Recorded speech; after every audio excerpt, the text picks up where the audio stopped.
สบายดีพี่น้องปองปายเบิดสุขุสุคนเนาะมื้อนี้ก็สิพาทุกคนมาเบิ่งบรรยากาศตอนแล้งเนาะอากาศสิแล้งๆหน่อยหนึงเนาะพี่น้องเนาะตามชีวิตบ้านๆตาม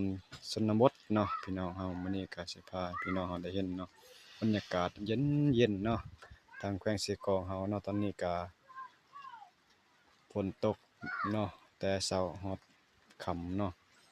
มื้อนี้ก็แม่นมื้อวันที่5เนาะตุลาเนาะอากา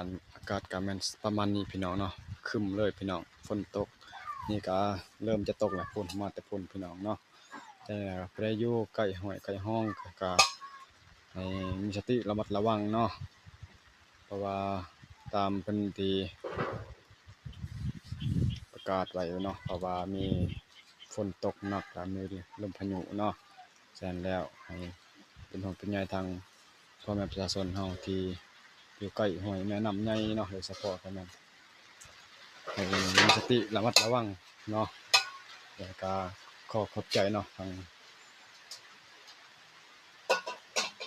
พ่อแม่พี่น้องเฮาเนาะ